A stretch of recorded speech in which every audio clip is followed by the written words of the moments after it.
In this video, I'm going to be talking about the 6 most important things that you need to know regarding President Trump's latest suspension of immigration. Make sure you stick around to learn all of the important things that you need to know.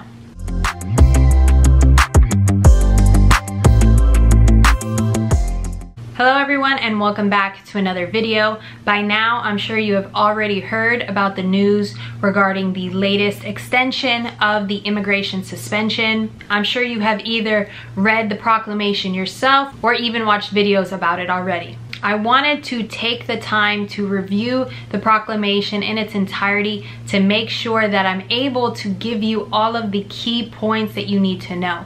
I'm not going to sit here and read through the entire proclamation to you. By now, you've already seen videos doing that, or you've already read the proclamation yourself. So I'm going to briefly touch on the main points that you need to know, and I'm going to give you a bit of detail about each of those points. Make sure you stick around and watch this video in its entirety, because I am sure I am going to be talking about some things that you have not heard about or seen in other videos. Before I get into the information, make sure you give this video a thumbs up. Don't worry, you're not giving it a thumbs up for the fact that he has suspended the immigration ban further. You're giving it a thumbs up so YouTube knows to spread this news and spread my video throughout the platform. So, the first thing that you need to know is when the proclamation takes effect and for how long. So the answer to that question is actually twofold. Section 1 of the proclamation, that is the extension of the previous proclamation, took effect immediately. So as soon as it was signed, the extension took place. And Section 2, which I will go into further detail in a little bit, goes into effect on June 24th at 12:01 a.m. So depending on when you're watching this video, it probably has already taken effect. So both Section 1 and Section 2, so the entire proclamation, is effective until December 31st, 2020. The second thing you need to know is who does this immigration suspension apply to, and generally the answer to that is anyone outside of the United States seeking entry into the United States. So currently it doesn't impact anybody that is in the United States at the moment, anybody currently in the middle of processing any green card applications, any non-immigrant visa petitions. If you're inside the United States, this doesn't apply to you. It applies to you if you're outside of the United States seeking entry. And more specifically, if you are outside of the United States and you do not have a valid visa in your passport already, or you do not have an official travel document. So if you're outside the United States looking to obtain a valid visa or an official travel document, then this applies to you. The third thing that you need to know is this proclamation is acting as an extension of the proclamation that suspended immigration back in April. That 60-day suspension that didn't allow anyone seeking to enter the United States as a permanent resident for the first time. That suspension was valid for 60 days, and that proclamation has now been extended to December 31st. So that's what Section 1 of this proclamation is doing. It extends the previous 60-day suspension that was in place. The fourth thing you need to know is that not only is it an extension of the previous suspension, but it is also an expansion and an inclusion of a suspension for non-immigrant visas. So let's talk about that in more detail. Remember, I said that if you're outside the United States, you don't have a valid visa or an official travel document to come in, then this affects you. This is the same thing for those seeking to enter in these specific non-immigrant categories. Those non-immigrant categories are H-1B, H-2B, J-1, and L-1. To break it down some more, this applies to those visa candidates that are seeking to obtain those visas for the first time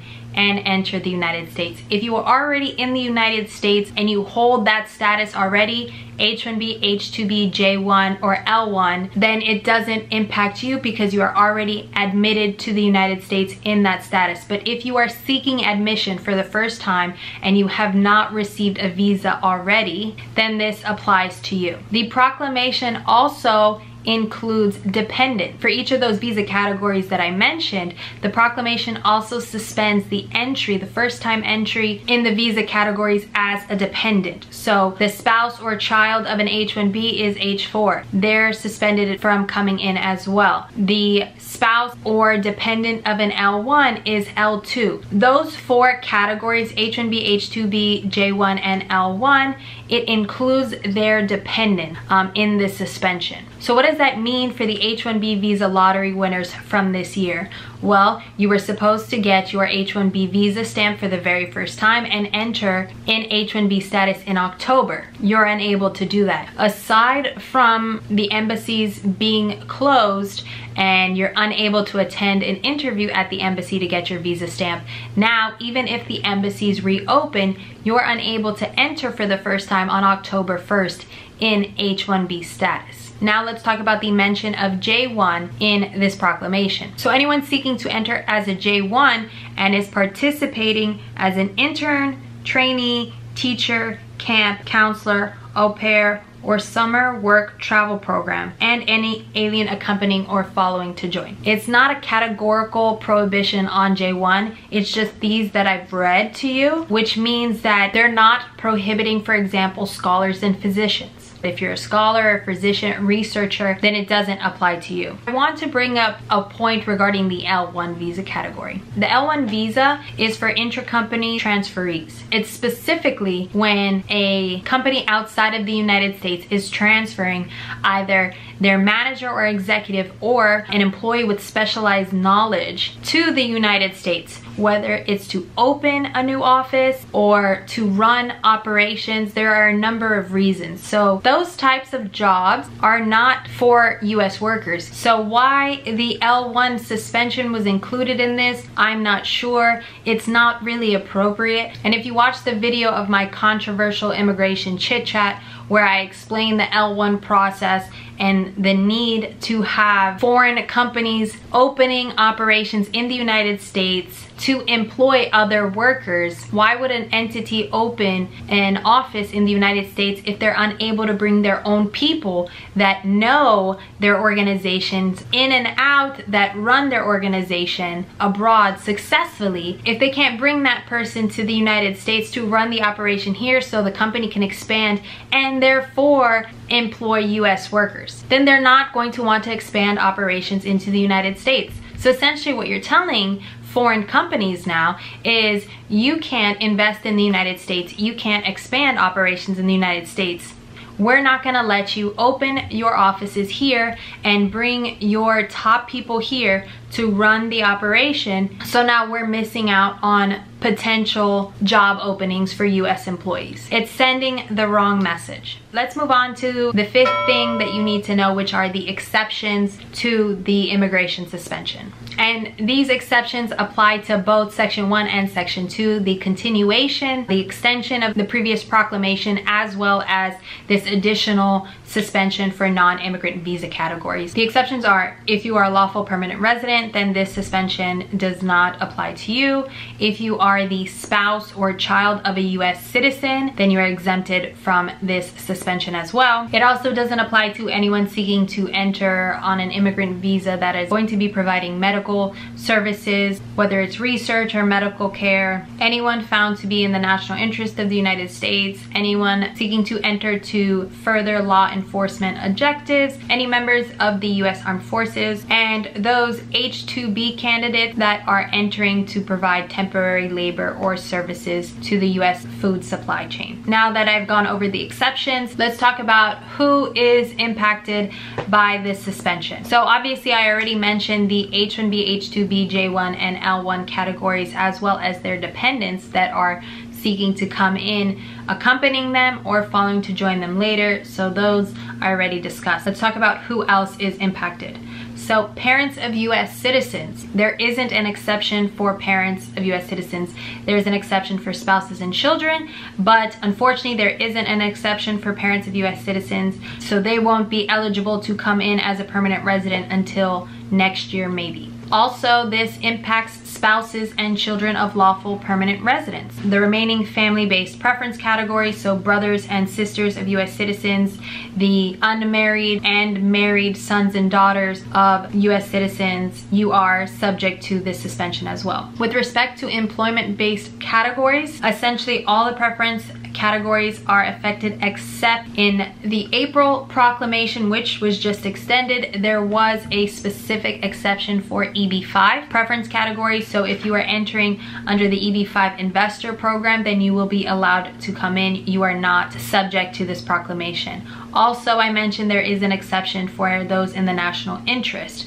If you are the beneficiary of a national interest waiver, then you would be allowed to come in. Other than that, everything else in the employment-based preference category is impacted. So EB-1, EB-3, EB-4, and EB-2, that is not national interest waivers. So the advanced degree professionals or aliens of exceptional ability, you are impacted as well. I also do want to mention about the DV lottery winners for 2020. By now, I'm sure you have already heard that this does affect you as well. This is going to be challenged by a lot of law firms and immigration associations. We'll see how the litigation turns out with respect to that. The sixth thing that you need to know is there are additional paragraphs, sections in this proclamation that I want to bring to your attention. First, there is a section here that says that the Secretary of Labor and the Secretary of Homeland Security should consider promulgating regulations or taking other appropriate action to ensure that the presence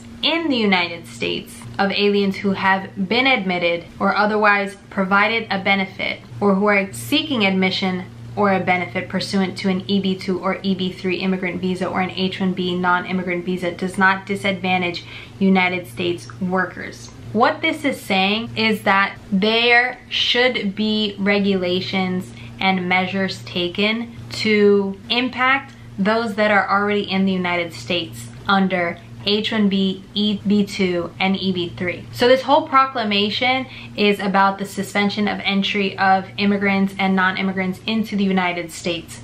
But now there's a sneaky paragraph in here that is directing the Secretary of State and Homeland Security to come up with measures and additional regulations to ensure that those that are already here are not taking away US worker jobs. This is something to be concerned about. Now, for those of you in the EB-2 category, if you're in the national interest, remember that is an exception I've already talked about, but there are other EB-2 candidates that did not file a national interest waiver that are just advanced degree professional or alien of exceptional ability. Typically with the EB-3 and the EB-2, if you're not requesting a national interest waiver, you have to submit a labor certification where you test the US market, the labor market, to make sure there isn't already a US worker available for that position. So that's already done. What the additional regulations that the administration is calling for, I don't know, but it's something to be concerned about. Same thing with the H-1B non-immigrant visa. It's a call to action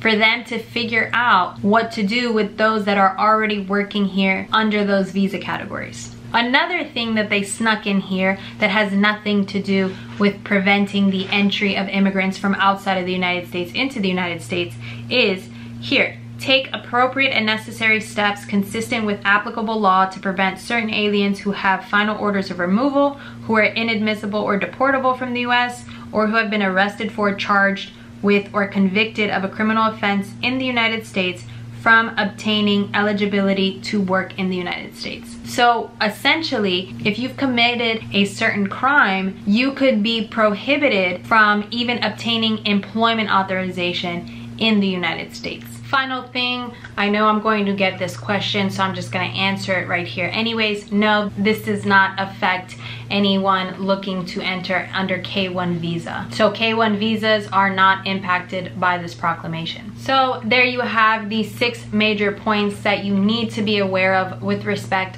to this latest proclamation. I really did not enjoy making this video, but I know that many of you are looking for answers, clearer answers with respect to what exactly is this proclamation doing? What is the suspension? Does it impact your case? So I hope I answered most of your questions. Don't forget to give this video a thumbs up so YouTube knows to spread it throughout the platform so everyone is aware of the news. And make sure you are subscribed with your post notifications turned on so you can be notified the next time I upload a new video. Thank you for watching, and I'll see you in the next video.